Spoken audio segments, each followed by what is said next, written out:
Julius Evola. La doctrine arienne du combat et de la victoire. Traduit par Philippe Bayet. Selon la conception d'un critique réputé de la civilisation, le déclin de l'Occident est clairement reconnaissable à deux caractéristiques principales. En premier lieu, le développement pathologique de tout ce qui est activisme. En second lieu, le mépris des valeurs de la connaissance intérieure et de la contemplation. Ce critique n'entend pas, par connaissance, rationalisme, intellectualisme ou exercice vaniteux de lettré, il n'entend pas, par contemplation, un éloignement du monde, un renoncement ou un détachement monacal mal compris. Connaissance intérieure et contemplation représentent, au contraire, les formes de participation normales, les plus appropriées à la nature humaine, à la réalité surnaturelle, suprahumaine et suprarationnelle. Malgré cette précision, il y a au principe de la conception indiqué une prémisse inacceptable pour nous. Il est en effet tacitement admis ici que toute action dans le domaine matériel est limitative et que le domaine spirituel le plus élevé n'est accessible que par d'autres voies que celle de l'action. On reconnaît aisément dans cette idée l'influence d'une conception de la vie qui est essentiellement étrangère à l'esprit de la race aryenne et qui, toutefois, est si profondément enracinée dans la façon de penser de l'Occident christianisé qu'on la retrouve jusque dans la conception impériale dantesque.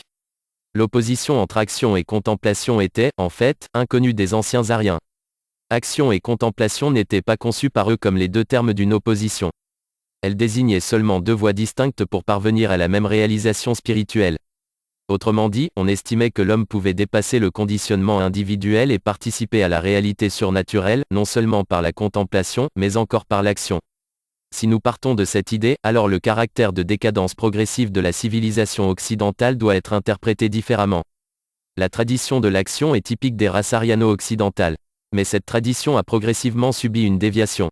Ainsi, l'Occident moderne en est arrivé à ne connaître et honorer qu'une action sécularisée et matérialisée, privée de tout point de contact transcendant, une action profane qui, fatalement, devait dégénérer en fièvre et en manie et se résoudre dans l'action pour l'action, ou bien dans un faire exclusivement lié à des effets conditionnés par le temps.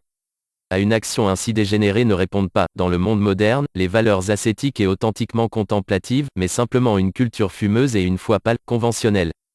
Tel sera notre point de départ pour saisir la situation. Si le retour aux origines est le mot d'ordre de tout mouvement contemporain de rénovation, alors le fait de redevenir conscient de la conception aryenne primordiale de l'action se présente comme une tâche indispensable. Cette conception doit avoir un effet transfigurateur et évoquer dans l'homme nouveau de bonnes races des forces vitales. Nous désirons faire aujourd'hui, précisément, un bref excursus dans l'univers spéculatif du monde aryen primordial, afin de ramener au jour quelques éléments fondamentaux de notre commune tradition, avec un égard particulier pour la signification de la guerre, de la lutte et de la victoire. Naturellement, pour l'ancien guerrier aryen, la guerre correspondait à une lutte éternelle entre des forces métaphysiques.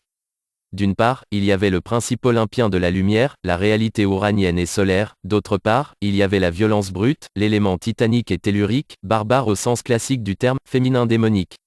Le thème de cette lutte métaphysique réapparaît de mille façons dans toutes les traditions d'origine aryenne. Toute lutte au niveau matériel était toujours vécue, avec une conscience plus ou moins grande, comme n'étant pas autre chose qu'un épisode de cette opposition. Mais puisque l'arianité se considérait elle-même comme la milice du principe olympien, il faut également rapporter à cette vue, chez les anciens ariens, la légitimation ou la consécration suprême du droit au pouvoir et de la conception impériale elle-même, lorsque leur caractère antiséculier est bien visible à l'arrière-plan. Dans la vision traditionnelle du monde, toute réalité devenait symbole. Ceci vaut également pour la guerre du point de vue subjectif et intérieur. Ainsi pouvait être fondue en une seule et même chose guerre et voie du divin. Les témoignages significatifs que nous offrent les traditions nordico-germaniques sont connus de nous tous. Il faut toutefois observer que ces traditions, telles qu'elles nous sont parvenues, se révèlent fragmentaires et mêlées, ou bien représentent la matérialisation de traditions aryennes primordiales plus hautes, mais souvent tombées au niveau de superstitions populaires. Cela ne doit pourtant pas nous interdire de fixer quelques points. Comme chacun sait, le Valhalla est avant tout le siège de l'immortalité céleste, principalement réservé aux héros tombés sur le champ de bataille. Le seigneur de ces lieux, Odin Wotan, est présenté dans l'Ynglinga Saga comme celui qui, par son sacrifice symbolique à l'arbre cosmique Yggdrasil, a indiqué la voie aux guerriers, voie qui conduit à la demeure divine où s'épanouit la vie immortelle. D'après cette tradition, en effet, aucun sacrifice ou culte n'est plus agréable au Dieu suprême, aucun n'obtient de plus riches fruits supraterrestres que ce sacrifice qu'on offre lorsqu'on meurt sur le champ de bataille. Il y a plus, derrière l'obscure représentation populaire du vil des Séreux se cache la signification suivante, à travers les guerriers qui, en tombant, offrent un sacrifice à Odin, grossit la troupe de ceux dont le dieu a besoin pour l'ultime bataille contre le Ragena Reke, c'est-à-dire contre le fatal obscurcissement du divin qui, depuis des temps reculés, plane, menaçant, sur le monde. Jusqu'ici, par conséquent, le thème arien de la lutte métaphysique est mis clairement en relief. Il est même dit dans l'Edda, si grand que puisse être le nombre des héros réunis dans le Valhalla, ce ne sera jamais assez quand le loup fera irruption. Le loup étant ici l'image des forces obscures et sauvages que le monde des Asses était parvenu à lier et à soumettre. Tout à fait analogue est la conception ariano-iranienne de Mitra, le guerrier sans sommeil, lui qui, à la tête des Fravachis et de ses fidèles, livre combat contre les ennemis du dieu arien de la lumière.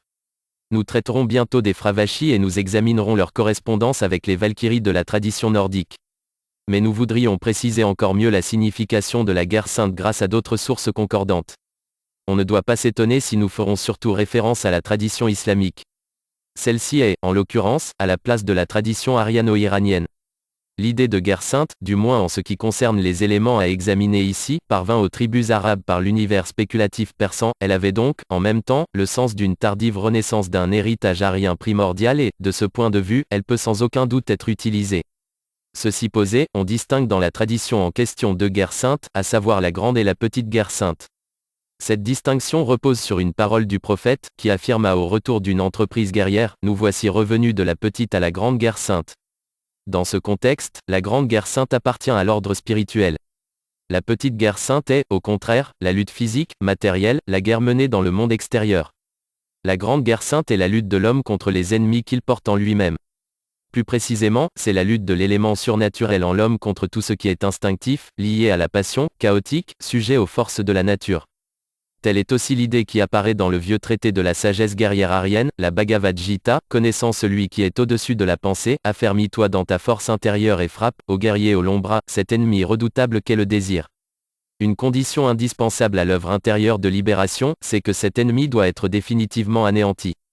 Dans le cadre d'une tradition héroïque, la petite guerre sainte, c'est-à-dire la guerre comme lutte extérieure, sert seulement de voie par laquelle on réalise, précisément, la grande guerre sainte. C'est pour cette raison que, dans les textes, guerre sainte et voie de Dieu sont souvent synonymes. Ainsi lisons-nous dans le Coran, que ceux qui sacrifient la vie d'ici-bas à la vie future combattent dans la voie de Dieu, qu'ils succombent ou qu'ils soient vainqueurs, nous leur donnerons une récompense généreuse. Et plus loin, ceux qui auront succombé dans le chemin de Dieu, Dieu ne fera point périr leurs œuvres. Il les dirigera et rendra leur cœur droit. Il les introduira dans le paradis dont il leur a parlé. Il est fait allusion ici à la mort dans la guerre, à la mors triomphalis, la mort victorieuse, qui possède son équivalent parfait dans les traditions classiques. La même doctrine peut aussi, cependant, être interprétée dans un sens symbolique. Celui qui, dans la petite guerre sainte, a su vivre une grande guerre sainte, celui-là a créé en soi une force qui le rend capable de surmonter la crise de la mort. Mais même sans avoir été tué physiquement, il peut, par l'ascèse de l'action et du combat, expérimenter la mort, il peut avoir vécu et réalisé intérieurement ce qui est plus que vie. Sous l'angle ésotérique, paradis, royaume des cieux et d'autres expressions analogues ne sont, en effet, que des symboles et des figurations, forgés pour le peuple, d'états transcendants d'illumination, qui relèvent, eux, d'un plan plus élevé que la vie ou la mort. Ces considérations doivent aussi valoir comme prémisse pour retrouver les mêmes contenus doctrinaux sous le revêtement externe du christianisme, revêtement que la tradition héroïque nordico-occidentale a été contrainte d'adopter durant les croisades pour pouvoir se manifester à l'extérieur. Dans l'idéologie des croisades, la libération du temple, la conquête de la Terre Sainte présentait, bien plus qu'on ne le croit généralement, des points communs avec la tradition nordico-arienne, laquelle fait référence à la mystique Asgard, à la terre lointaine des Asses et des héros où la mort n'a pas de prise et dont les habitants jouissent d'une vie immortelle et d'une paix surnaturelle. La guerre sainte apparaissait comme une guerre totalement spirituelle, au point de pouvoir être comparée, littéralement, par les prédicateurs, à une purification, comme le feu du purgatoire dès avant la mort. Quelle gloire meilleure pour vous de ne jamais sortir de la mêlée, sinon couvert de lauriers ? Mais est-il une gloire plus haute que de gagner sur le champ de bataille une couronne immortelle ? Demandez au Templier Bernard de Clairvaux. La gloire absolue, la même que celle attribuée par les théologiens à Dieu au plus haut des cieux, in excelsis Deo, est, de même, commandée aux croisés. Et sur cette toile de fond se découpait la Jérusalem sainte, sous un double aspect, comme cité terrestre et comme cité céleste. Quant à la croisade, elle était vue comme élévation menant réellement à l'immortalité. Les vicissitudes militaires des croisades produisirent d'abord l'étonnement, puis la confusion et jusqu'à des vacillements de la foi, mais eurent ensuite pour seul effet de purifier l'idée de guerre sainte de tout résidu de matérialité. L'issue malheureuse d'une croisade fut comparée à la vertu poursuivie par l'infortune, dont la valeur ne peut être jugée et récompensée qu'en fonction d'une vie non terrestre. Au-delà de la victoire ou de la défaite, le jugement de valeur se concentra ainsi sur l'aspect spirituel de l'action. La guerre sainte valait pour elle-même, indépendamment de ses résultats visibles, comme moyen pour atteindre, par le sacrifice de l'élément humain, une réalisation supraterrestre. Le même enseignement, élevé au rang d'une expression métaphysique, peut être retrouvé dans un célèbre texte indo-aryen, la Bhagavad Gita. La compassion et les sentiments humanitaires qui retiennent le guerrier Arjuna de descendre en lice contre l'ennemi, sont jugés par le Dieu, trouble, indigne d'un Arya, qui ne mène ni au ciel, ni à l'honneur. Le commandement dit ceci, mort, tu iras au ciel, ou vainqueur, tu gouverneras la terre. Relève-toi, ô fils de Kunti, résolu à combattre. La disposition intérieure qui peut transmuer la petite guerre dans la grande guerre sainte dont on a parlé, est clairement décrite de la façon suivante, rapportant à moi toute action, l'esprit replié sur soi, affranchi d'espérances et de vues intéressées, combat sans temps fiévré de scrupules. Avec des expressions tout aussi claires est affirmée la pureté de cette action, elle doit être voulue pour elle-même, au-delà de toute fin matérielle, de toute passion et de toute impulsion humaine, considère que plaisir ou souffrance, richesse ou misère, victoire ou défaite se valent. Apprête-toi donc au combat, de la sorte tu éviteras le péché. À titre de fondement métaphysique supplémentaire, le Dieu enseigne la différence existant entre ce qui est spiritualité absolue, comme telle, indestructible, et ce qui n'a, en tant qu'élément humain et corporel, qu'une existence illusoire. D'un côté, le caractère d'irréalité métaphysique de tout ce qu'on peut perdre, vie et corps mortel transitoire, ou dont la perte peut être conditionnante pour d'autres hommes, est révélé. De l'autre, Arjuna est conduit à l'expérience de la force de manifestation du divin, à une puissance bouleversante d'une irrésistible transcendance. Face à la grandeur de cette force, toute forme conditionnée d'existence apparaît comme une négation. Lorsque cette négation est niée activement, c'est-à-dire lorsque dans l'assaut, toute forme conditionnée d'existence est renversée ou détruite, cette force se manifeste de manière terrifiante. Dès lors, on peut précisément capter l'énergie propre à produire la transformation héroïque de l'individu. Dans la mesure où le guerrier est à même d'œuvrer dans la pureté et le caractère d'absolu déjà indiqué, il brise les chaînes de l'humain, il évoque le divin comme force métaphysique, il attire sur lui cette force active, il trouve en elle son illumination et sa libération.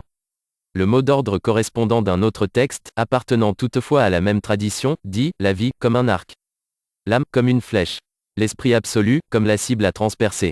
S'unir à cet esprit, comme la flèche décochée se fiche dans la cible. » Si nous savons apercevoir ici la forme la plus haute de réalisation spirituelle par le combat et l'héroïsme, nous comprenons alors combien est significatif le fait que cet enseignement soit présenté dans la Bhagavad Gita comme dérivant d'un héritage primordial arien et solaire. En effet, il fut donné par le soleil au premier législateur des Ariens, Manu, avant d'être gardé par une dynastie de rois sacrés. Au cours des siècles, cet enseignement fut perdu, puis de nouveau révélé par la divinité, non à un prêtre, mais à un représentant de la noblesse guerrière, Arjuna. Ce dont nous avons traité jusqu'à maintenant nous permet aussi de parvenir à la compréhension des significations les plus intérieures qui se trouvent au fondement de tout un autre ensemble de traditions classiques et nordiques. Comme point de référence, il faut observer ici que, dans ces traditions, quelques images symboliques précises apparaissent avec une fréquence singulière, ce sont l'image de l'âme comme démon, double, génie et ainsi de suite, l'image des présences dionysiaques et de la déesse de la mort, enfin l'image d'une déesse de la victoire, qui se manifeste souvent sous la forme d'une déesse de la bataille. Pour l'exacte compréhension de ces rapports, il faut d'abord préciser la signification de l'âme entendue comme démon, génie ou double. L'homme antique symbolisa dans le démon ou double une force gisant dans les profondeurs, qui est pour ainsi dire la vie de la vie, dans la mesure où elle dirige, en général, tous les mouvements corporels et spirituels, une force à laquelle la conscience ordinaire n'a pas accès et qui, toutefois, conditionne très largement l'existence contingente et le destin de l'individu. On estimait qu'il y avait un lien étroit entre cette force et les puissances mystiques de la race et du sang. C'est ainsi, par exemple, que le démon apparaît semblable, sous de nombreux aspects, aux dieux Larès, les entités mystiques d'une lignée ou d'une descendance, au sujet desquels Macrobe, par exemple, affirme « Ils sont les dieux qui nous maintiennent en vie, ils alimentent notre corps et guident notre âme ». On peut dire qu'il existe entre le démon et la conscience normale un rapport du même type que celui qui relie principe individuant et principe individué. Selon l'enseignement des anciens, le premier est une force supra-individuelle, donc supérieure à la naissance et à la mort. Le second, le principe individué, conscience conditionnée par le corps et le monde extérieur, est destiné, normalement, à la dissolution ou à la survie éphémère propre aux ombres. Dans la tradition nordique, l'image des Valkyries a plus ou moins la même signification que le démon. Cette image se confond, dans de nombreux textes, avec celle de la Philogya, c'est-à-dire avec une entité spirituelle agissant dans l'homme et à la force de laquelle le destin de celui-ci est soumis. En tant que Kynfilgja, la Valkyrie est, tout comme les dieux Larès romains, la force mystique du sang. De même pour les Fravachis de la tradition ariano-iranienne.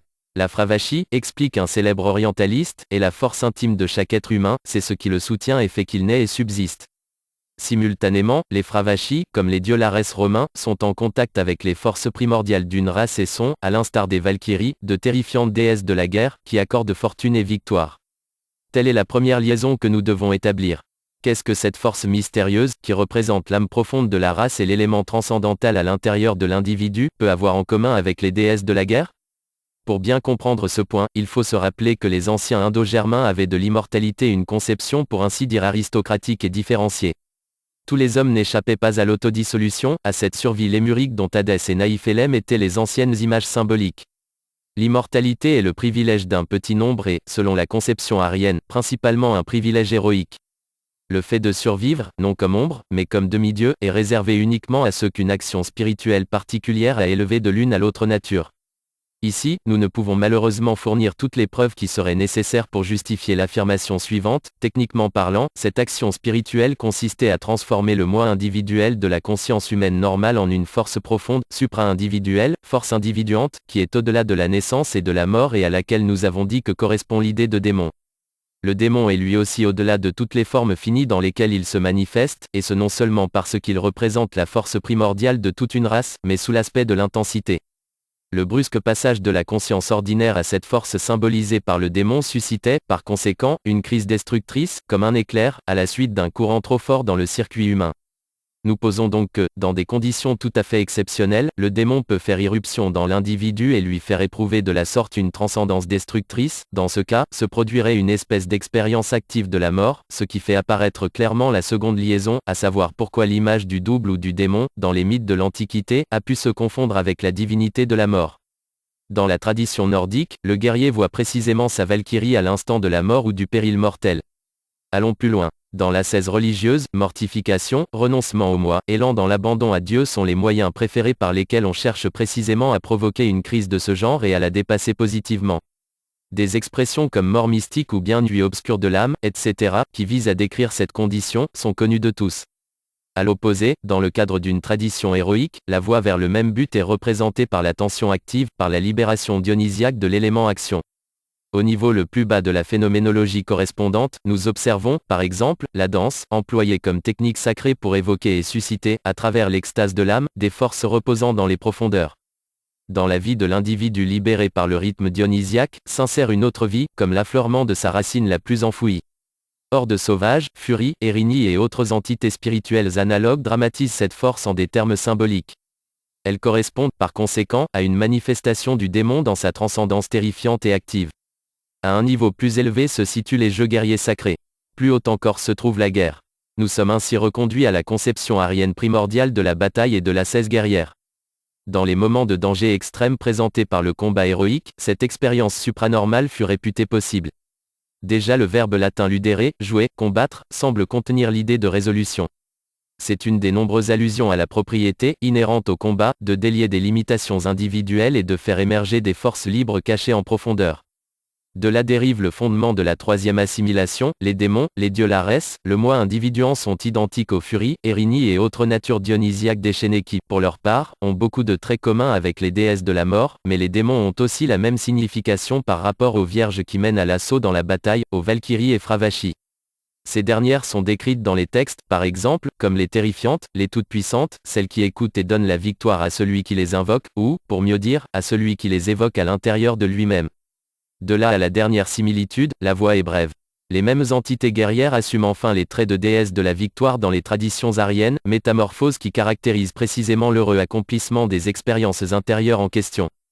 De même que le démon ou double a le sens d'un pouvoir profond et supra-individuel à l'état latent par rapport à la conscience ordinaire, de même que les furies et les Érini reflètent une manifestation spéciale de déchaînement et d'irruption démonique, les déesses de la mort, Valkyrie, Fravachis, etc., renvoyant aux mêmes situations, dans la mesure où celles-ci sont rendues possibles par le combat héroïque, de même la déesse de la victoire est l'expression du triomphe du moi sur ce pouvoir. Elle désigne la tension victorieuse vers une condition située au-delà du danger inhérent à l'extase et à des formes de destruction subpersonnelle, danger toujours en embuscade derrière le moment frénétique de l'action dionysiaque et, aussi, de l'action héroïque. L'élan vers un état spirituel réellement suprapersonnel, qui rend libre, immortel, intérieurement indestructible, l'accomplissement résumé par la parole, devenir un des deux, les deux éléments de l'être humain, s'exprime donc dans cette représentation de la conscience mythique. Passons maintenant à la signification dominante de ces traditions héroïques primordiales, c'est-à-dire à la conception mystique de la victoire. La prémisse fondamentale, c'est qu'une correspondance efficace entre plan physique et plan métaphysique, entre le visible et l'invisible, fut conçue lorsque les actions de l'esprit manifestent des caractères supra-individuels et s'expriment par des opérations et faits réels. Une réalisation spirituelle de ce type fut pressentie comme l'âme secrète de certaines actions authentiquement guerrières, dont le couronnement réside dans la victoire effective. C'est alors que les aspects matériels de la victoire militaire ne font qu'exprimer une action spirituelle qui a suscité la victoire, au point qu'extérieur et intérieur s'unissent. La victoire apparaît comme signe tangible pour une consécration à une renaissance mystique accomplie dans le même domaine. Les furies et la mort, que le guerrier a matériellement affrontées sur le champ de bataille, s'opposent aussi en lui sur le plan spirituel, sous la forme d'une irruption menaçante des forces primordiales de son être. Dans la mesure où il triomphe sur elles, la victoire est sienne. C'est dans ce cadre que s'explique aussi la raison pour laquelle chaque victoire prenait une signification sacrale dans le monde relié à la tradition. Le chef de l'armée acclamé sur les champs de bataille incarnait l'expérience et la présence de cette force mystique qui le transformait. On comprend mieux, dès lors, le sens profond du caractère supraterrestre dérivant de la gloire et de la divinité du vainqueur, et pourquoi l'antique célébration romaine du triomphe présenta des aspects bien plus sacros que militaires. Le symbolisme, récurrent dans les traditions aryennes primordiales, des victoires, valkyries et entités analogues, qui guident l'âme du guerrier au ciel, ainsi que le mythe du héros victorieux, tel l'Héraclès dorien, qui obtient de Niké, la déesse de la victoire, la couronne qui lui accorde l'indestructibilité olympienne, ce symbolisme se montre maintenant sous une lumière bien différente. Et l'on voit désormais clairement combien fausse et superficielle est l'interprétation qui ne saisit dans tout cela que poésie, rhétorique et fable.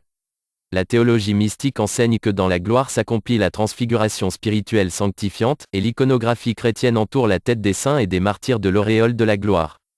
Tout cela renvoie à un héritage, certes affaibli, transmis par nos traditions héroïques les plus élevées. La tradition ariano-iranienne, déjà, connaissait en effet le feu céleste compris comme gloire, Vareno, qui descend sur les rois et les chefs, les rend immortels et porte pour eux témoignage dans la victoire. Et l'ancienne couronne royale rayonnante symbolisait précisément la gloire en tant que feu solaire et céleste. Lumière, splendeur solaire, gloire, victoire, royauté divine, ce sont des images étroitement apparentées au sein du monde arien, et qui n'apparaissent pas comme des abstractions ou inventions de l'homme, mais qui ont le sens de force et de domination absolument réel. Dans ce contexte, la doctrine mystique du combat et de la victoire représente pour nous un sommet lumineux de notre commune conception de l'action au sens traditionnel. Cette conception traditionnelle parle aujourd'hui encore un langage compréhensible pour nous, à condition, naturellement, que nous nous détournions de ces manifestations extérieures et conditionnées par le temps.